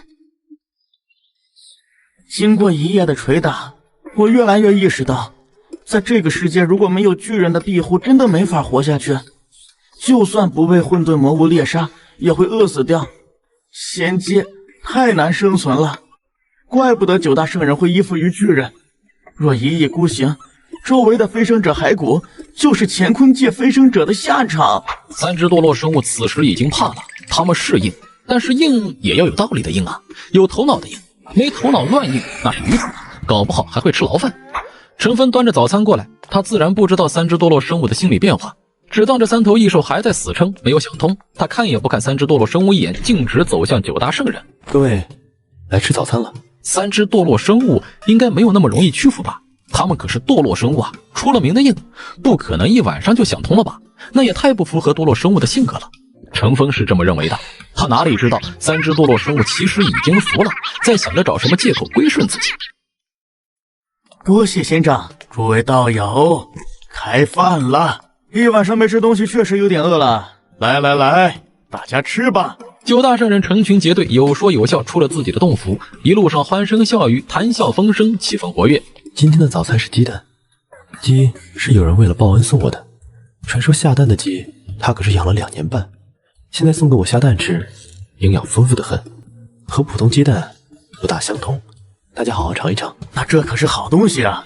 其实我很纳闷，这个世界的混沌魔物都如此庞大强悍，那这鸡的战斗力与之前猎杀我们的混沌魔蛛比如何？鸡的战斗力是那只蜘蛛的100倍，不对，应该不止。100只蜘蛛杀不死1只鸡。说到这儿，小人们更加震撼，100只混沌魔蛛都杀不死的鸡。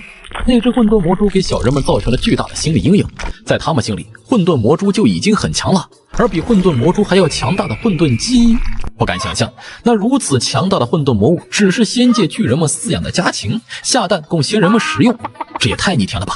果然了不得呀！小人们那一双双水灵灵的大眼睛，对陈峰的崇拜之色更加震撼。能拥有这样的实力，在这仙界之中绝对是一方巨头，甚至主宰。而边上一直在偷窥此地的3只堕落生物，其实对陈峰的印象也和9大圣人差不多。这位巨大的仙人绝对是巨头，独霸一方的巨头。一颗美白椭圆的水煮鸡蛋放在盘子里，比小人们高大很多，他们9个人都吃不完一个。这个牛奶大家也不要浪费了，这是更加恐怖的牛魔怪生产的牛奶，也很补。他用小人们能理解的话解释，小人们眼中光芒更盛。在他这么一通介绍之下，这个世界平平无奇的一顿早餐简直成了逆天的大补之药。9大圣人大口啃着鸡蛋蛋白，大口喝着纯白的牛奶，啃了半天，一个鸡蛋居然才凹陷下去一部分，露出里面金黄欲滴的蛋黄。另一边，3只堕落生物肚子造反，咕咚咕咚的叫个不停，但是又拉不下脸去求陈峰，只能眼巴巴口水直流的看着陈峰他们大快朵颐。真香，要是能吃一顿就好了。鸡和凤凰同源，如果能吞服一些仙界的鸡蛋补药，我肯定能完成进化啊！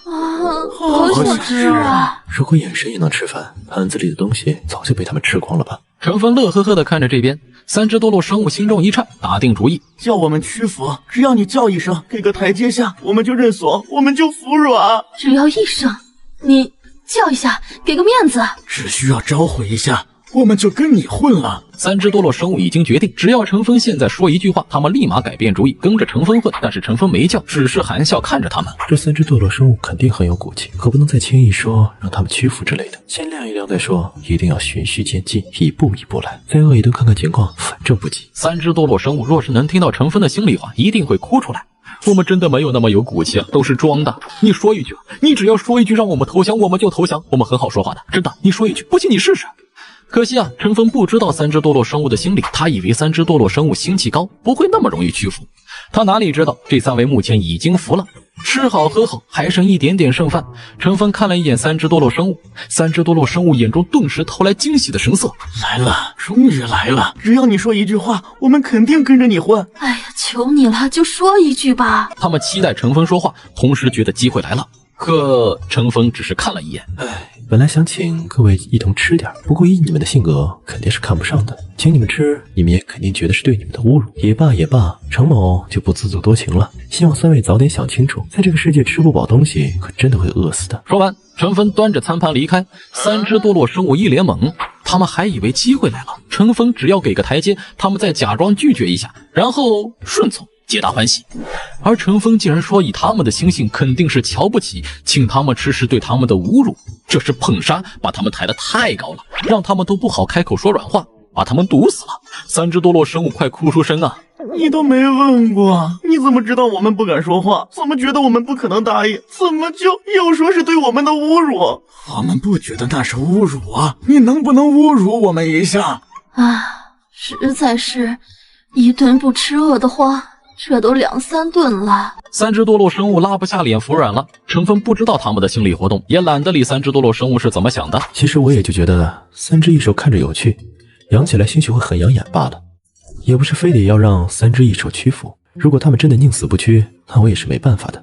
这世界上除了他杀可解、一心求死的自杀，无药可解。把剩下的残渣食物丢给笼子里的鸡吃，洗好餐具，陈峰走到田间，盘坐于田间中间一块大石头上，迎着朝阳修炼。这门功法还没有名字吧？以后就叫它无名天功吧。陈峰迎着朝阳运行功法，现在他运行功法的速度越来越快了，都不用3个小时了，一上午就可以运行2个周天。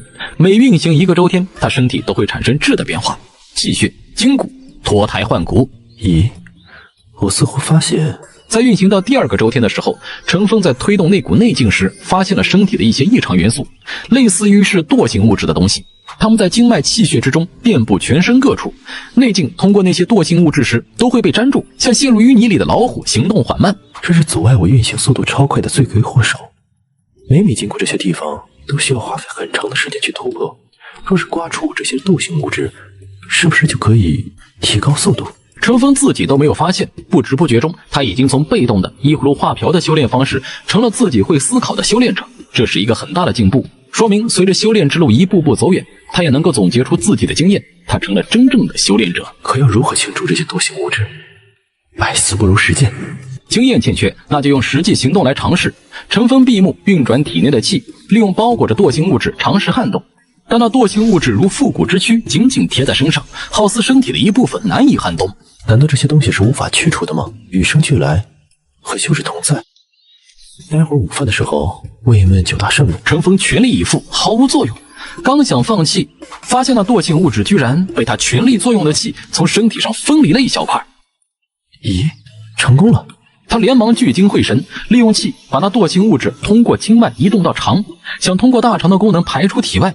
但就这么一点点惰性物质，他也整整用了1个小时才运送到处理点，而陈峰已经很累，大汗淋漓。不过让他惊喜的是，清除了那一点惰性物质，在运动器到那个地方时畅通无阻，也不知道是不是错觉，他感觉自己的身体都灵活了一圈。现在要是再运行功法，时间肯定会减少一些。只是清除一点惰性物质就这般状态了，若是全部清除，它会是怎样的场景？会不会以后我只需要1分钟就可以将整个功法运行1个周天，而我的身体灵活度也会快如闪电？这个意外之喜让陈峰非常开心，但他却没有继续修行，反而看了看天色，该吃午饭了。我不知道那3只异兽下的怎么样了，算了，不想他们，顺其自然吧。正餐讲究，牛腩番茄、虾仁猪心汤、大米饭、白菜，很丰盛，色香味俱全，闻着都让人心旷神怡。陈峰和9大圣人美滋滋分享，吃得满口流油，那样子实在让人忍不住啊。陈峰依旧没有搭理3只堕落生物，这3个可是心性稳定的大佬，哪有那么容易屈服？而那3只堕落生物脸色更加难看，不是因为被陈峰他们气的，而是实在太饿了。他们在下界的时候吃不吃东西无所谓，已经达到了辟谷境界，他们不知道多少年没有吃过东西了。可到了仙界，消耗巨大，哪怕只是呼吸都有大量消耗，需要吃东西，这让他们没想到。他们身体本来就不大，储存的能量不多，又1天多没吃东西，人都挺不住，更别说3只拳头大的异兽。毫不夸张地说，很饿很惨，只能是有气无力地趴在结界边缘，看着陈峰他们大吃特吃，心里那叫一个苦呀。更让他们无语的是，这10个人吃就吃吧，你居然还描述有多好吃，口感多好，这是什么意思？搞得3只堕落生物更加饿了。真好吃！这牛肉肯定是仙界恐怖生物身上的肉，吃一点我直接气血膨胀，快有突破。这是大补之药，在下界了吃不到，太好吃了，神丹妙药级别。能吃到这么好的东西，3生有幸。香味扑鼻，令人肚子里的馋虫都爆发了。话肯定是故意说给3只堕落生物听的。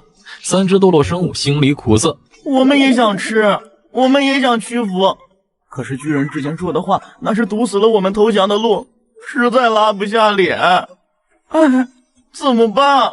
陈峰哪里知道这个，看到3只堕落生物高傲的不为所动的趴在那儿，就好像不屑于和自己等人说话，连眸都懒得抬，极度看不起。这不是应是什么？唉，果然堕落生物就是堕落生物，心性坚韧。看来这些堕落生物恐怕不会屈服了，劝他们肯定没用。看看人家多了老，宁死不屈，看看人家品格多么逆天，不愧是堕落生物啊。其实堕落生物是饿得太惨了，抬头都懒得抬。吃完饭，陈峰把餐具收拾好，剩下的自然是带走。在3只堕落生物眼巴巴的注视下带走了，他们很想开口求一点吃的，实在撑不住，可临了还是没说出来。难为情，不好意思。直到陈峰不见了踪影，他们才后悔莫及。面子值几个钱？面子能当饭吃吗？好后悔！如果再给我一次机会，我一定会开口求一点吃的。可能还有机会，等巨人回来，我们直接表明心意。他放完餐具，总得回来看一眼吧？他们期待着这一次不再彷徨，不再犹豫。只是陈峰放完餐具，还就真不回来了，连午觉都不睡，直接进入修炼。他发现了清除惰性物质的好处之后，没有急着修炼，而是利用气不断去剥离身体里的惰性物质。我相信这对于我的前途肯定有很大帮助。关键的位置，惰性物质有300-400个点那么多，完全清理点大概需要10天半个月。不过这是清理完这些关键部位，我的修行速度会大大增加，这是一个良性循环。一个下午，他清理了15个点，而整个人也更加轻松，力量更大，运行功法的速度也大大提升。现在居然只需要2个小时左右就可以运行1个周天。果然找到眉头才是修行最好的捷径。看看把运行功法路径上的惰性物质全部清除会发生什么吧。晚饭时间，陈峰还是老样子做饭。他今天心情好，炖了一只鸡，整只鸡，没有切块。鸡汤，鸡可以食用。鸡汤他加入了各种补品，例如人参之类。菜端到神魔乐园，这下3只堕落生物彻底绷不住了，是真要饿死了。巨人，仙人前辈，我们服了，我们愿意归顺，赐予我们一点吃的吧，我们快要饿死了，我们真服了。3只堕落生物眼睛都红了，看到陈峰到来，就好像3只小狗狗看到了许久未归家的主人。打开门的刹那，3只小狗扑向陈峰的场景，从结界边缘啪嗒啪嗒的撒丫子跑到陈峰脚边，不再欲擒故纵，不再权衡利弊，不再斗智斗勇，就想吃一口。他们都没有力气飞行，只能利用肉身最后的力量在地面跑动。看到这3只堕落生物疯狂的样子，陈峰懵逼，第一时间是不信的。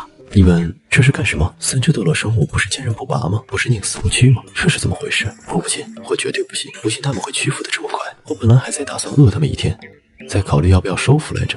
哦，我明白了，你们这是考验我，想取笑我。我相信你们之后，你们就会笑我中计了。你们连小小的伎俩都中，还说我是什么东西太可笑之类的。别闹，堕落生物哪有那么容易屈服？不，我们不是这么想的。我们是真心归顺啊！堂堂堕落生物自称一滴进去，无数生物闻风丧胆，在下界掀起过黑暗动乱，收割万族生灵，一眼便使无数修士心惊。仙路尽头谁为锋？堕乱生物，我战当中。何为强势？即使面对全世界的讨伐，即使天下修士震天一样的前仆后继，不成一品堕落进去。你们蓦然注视万古，像神灵一样俯瞰世间。多么牛叉的生灵！我不信你们为了区区一顿饭就妥协，而且这才饿了1天多呢，谁家堕落生物会这么软弱？我是不信。饿1天没事，你试试饿1天多看看。再说了，你懂不懂什么叫识时务者为俊杰？你懂不懂什么叫做活得越久越怕死？我们要不怕死，能苟且那么久吗？不，仙人前辈，千万别挖苦我们了，我们真的没骗你啊！我们对天道发誓，若是有违心的话，天打五雷轰，不得好死。黑麒麟等3只堕落生物真的挺不住了，真的恶毒的誓言都发得出来，以天道起誓，对于修士来说可是非常严重。若是真的违背，会被天诛地灭。陈峰当然不知道这些，他还是不信。狡猾，没想到你们说谎就跟真的一样，差一点就被你们欺骗了。你们的演技还不错，但是我程某人可没那么容易被忽悠。堕落生物那是背信弃义、狡猾的象征，这都是玩心机的大佬，我很深。再看看你们可怜兮兮的样子，谁家堕落生物会是这种表情？活了那么久的老怪物居然装可怜，你就说违和不？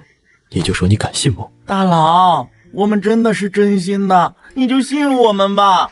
我们真的快要饿死了呀！是要给我们一口吃的，我们绝对臣服。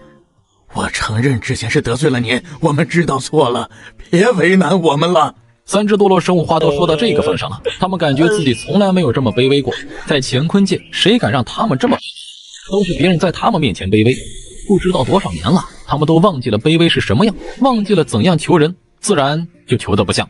耍我！3兽组合还想纠缠，李清玄和昆仑仙姿等人飞到陈峰大脚旁，极道圣剑黄黄发光，指着3只堕落生物，止步，不然灭杀。3大堕落生物见此不敢再说什么，更不敢再纠缠。随着时间推移，他们已经知道9大圣人已经不是原来的人物，再纠缠真的可能会被抹杀。仙人前辈，哀莫大于心死，陈峰不搭理，3大堕落生物悔不当初。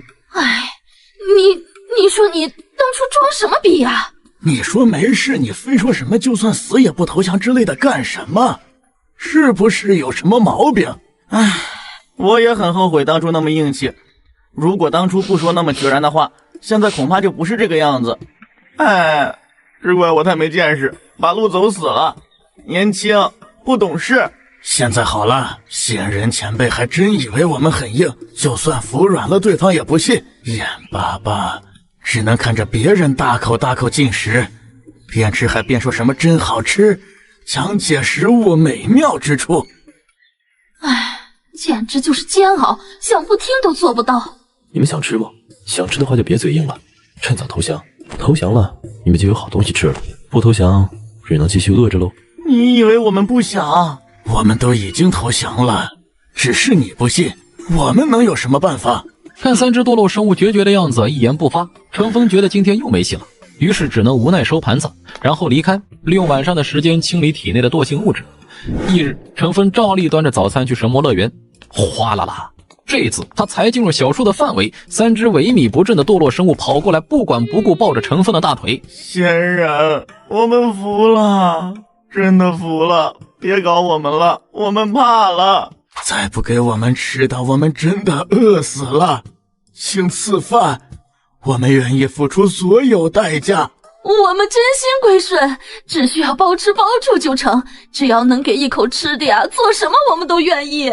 程峰简直当场懵逼，而九大圣人也是第一次见到堕落生物这种表现，在乾坤界的时候，那可不要太嚣张跋扈呀。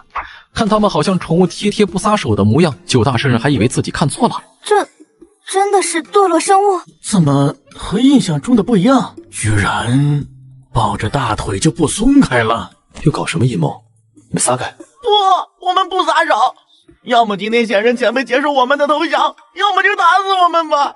反正都是一死，还不如死在你手里面。我们真撑不到中午了，太饿了，身体里的生命气息在流失，再不补充能量，就真的死定了。我们真没有搞花样，不信仙人前辈可以检查我们的身体，真的是快要饿死了。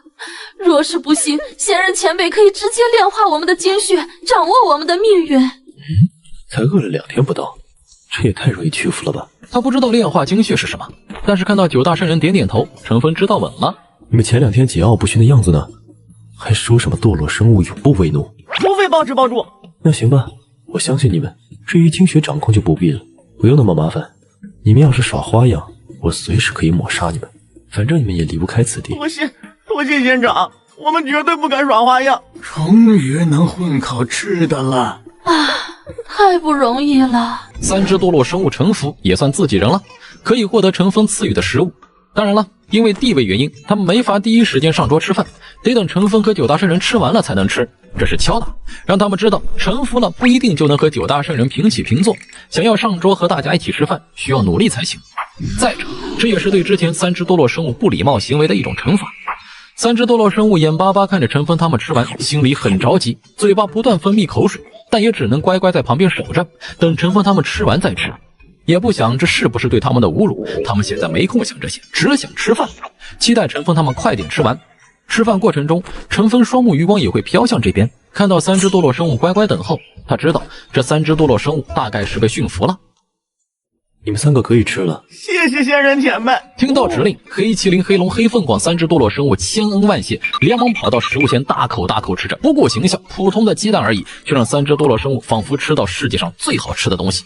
咬一口，他们眼神都亮了。太好吃了，这就是仙界的食物吗？一个鸡蛋足够他们饱餐一顿。黑麒麟体积庞大，有一个成人拳头那么大，一个鸡蛋摆在他们面前，对于他们来说其实也不算小。三只堕落生物的食量很大，不过他们仨肯定是吃不完一个鸡蛋。鸡蛋里面蕴含的能量，却能让三只堕落生物惊喜连连。这是仙界生物的蛋，我好像明白了一些仙兽血脉的法则，能够激发我们体内的洪荒神兽之力。天啊，这是什么神兽的蛋？鸡蛋对三只堕落生物有此大用，比九大圣人吃了更有效果，因为他们本来就是兽类。黑麒麟一口咬在蛋白上，蛋白化作能量涌入他身体各处，那衰败的生命气息得到源源不断的补充，瞬间就让他恢复了生机，浑身的疲惫也不见了。等待这么长时间，终于有回报。我在进化。蛋黄的能量更多。黑凤凰得到的好处更大，甚至比黑龙和黑麒麟的更大。因为鸡蛋本就是兽中禽类，可以说是本源与它相同。吃了半个鸡蛋，居然直接生了一个小鸡，这让大家目瞪口呆。程峰也觉得很神奇，看来本源相同是能提供意想不到的好处。黑龙和黑麒麟没有像凤凰一般的直接提升一个小等级，可是也得到了巨大好处。吃得太饱，撑了，他们仨才恋恋不舍地离开，眼睛时不时地望向还没吃完的鸡蛋，这对于他们来说就是灵丹妙药。知道鸡蛋的好处，三只多洛生物心里那一点委屈彻底烟消云散。本来他们臣服成风，心里多少还是有点不服，有点忍辱负重的情绪。可是鸡蛋一出手，他们彻底没有那种感觉了。他们得到的巨大好处，若是有这种好处作为交换，别说臣服，就算以身相许都没有问题。多谢仙长厚赐，我们感激不尽。三只多洛生物吃完后，恭敬行礼，是真心归顺。难怪9大圣人愿意跟着你混，早知道你的食物这么牛，我们早就跟着你混了。三大多洛生物认为自己白白浪费了2天时间，真是脑子有病。如果好好利用这2天时间，恐怕现在还能变得更强。既然你们愿意跟着我，那以后就是一家人了。你们自己在小树附近找个地方住着吧，这里其实没那么多规矩，你们该修炼修炼，该怎么生活就怎么生活，我不会干涉。至于吃的，放心，以后绝对管够，但房子嘛，恐怕得你们自己建造了。仙长放心，这个我们早有准备。说罢，黑麒麟掏出一座小山，上面共有9个山峰，最高的山峰大概有1米到1米4五左右。程峰看得目瞪口呆，这不死山在下界高耸入云，庞大到横跨不知道多少万里。没想到到了仙界，面积竟自动缩水了，不过也够我们住了。没想到这就是不死山，传闻不死山会移动，有大道遮盖法则，圣人都难以寻到踪迹，神出鬼没。今天算看到了，这可是当初乾坤界中令人闻风丧胆的禁区啊，他们都没见过，没想到却在仙界能观其全貌。如果修为道友有兴趣，也可以移居不死山，我们都是一家人，不用客气。哼，大可不必。9大圣人耸耸肩，对此没有兴趣。看到他们掏出家底，9大圣人有些后悔没有把自己的洞府也搬上来，不然也会有很好的居住环境。可谁知道仙界会是这么一个情况，那就太可惜了。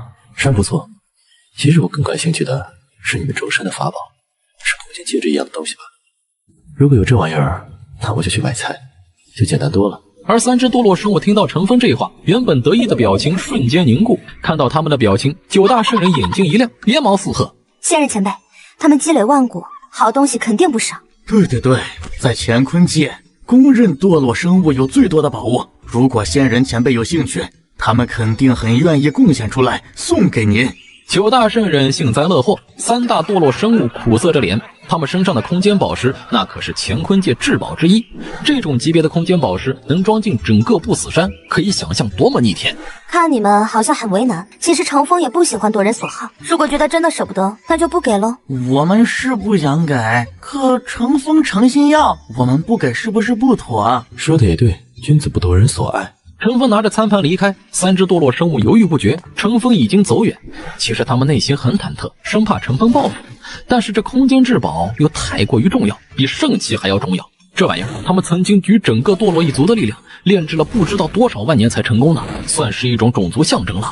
弱智！原本以为堕落生物都是智商超群之辈，没想到却是一群弱智。唉，以前是我高估你们了。就你们这种心智，若不是靠邪魔歪道修炼出比圣人境界更强大的战斗力，你们早就不存在了。毕竟不是人。感受到9道鄙夷的目光投来，3大堕落生物顿时就火了。 9个人族的圣人而已，你们凭什么瞧不起我们？若不是你们早飞升一步，你们以为你们能上过我们？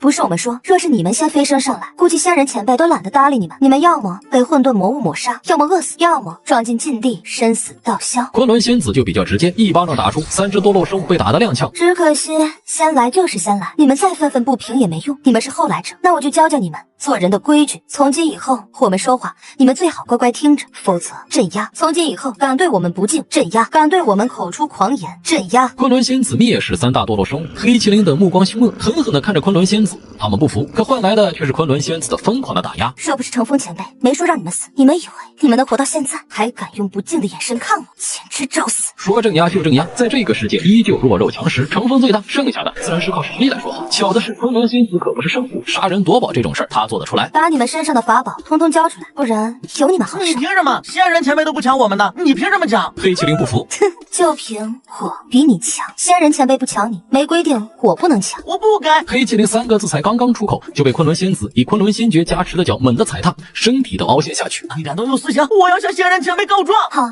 忘了告诉你，在仙界生活其实也是非常自由的，逼不得已我不想杀你，可若是真杀了你，以仙人前辈的性格也不会对我怎么样。你愣着干嘛？你们还不帮忙吗？昆仑仙子招呼着其他圣人，嘿嘿，来了！李清玄、深渊魔王、青帝、大夏皇主等涌了过来，对着堕落一族3兽组合就是一顿暴揍，硬逼得他们把身上的法宝全拿出来，才善罢甘休。这9个人族圣者居然这么霸道，土匪一样！什么空间宝石，什么灵丹妙药、法宝、武功秘籍等等，有用的没用的都抢走。一群老流氓！堕落生物3兽组合也没招，打不过。这9个人修为太强大，强大到令他们仰望的地步都没有。关键这9个人都不是什么好鸟，下手特别狠。若不拿出宝物来，他们真下死手呀，不管死活的那种。最后3兽组合积累不知道多少万年的东西都被搜刮干净。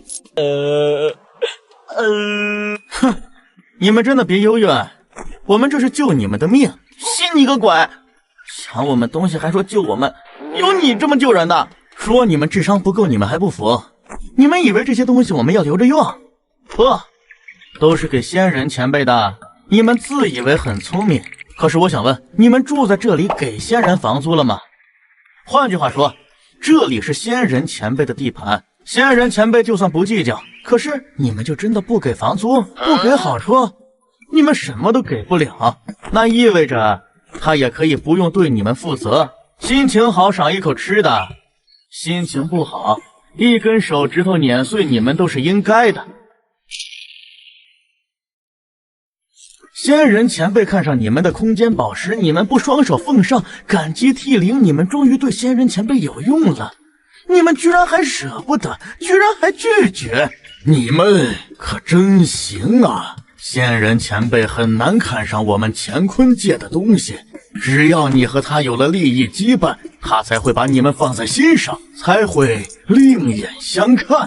不然人家凭什么养你？你能给他什么好处？成年人都是讲究利益的，好心只能维持一时的关系，只有利益羁绊才能长久合作。也不知道你们活了这么久，是不是都过到狗肚子里去了，一点人情世故都不懂。听到众圣人这般说，3只堕落生物才恍然大悟，同时追悔莫及。刚才就应该给仙人前辈好处，我们吝啬什么呀？难怪都说人类诡计多端，李清玄他们竟然能想到这些，令人震惊啊！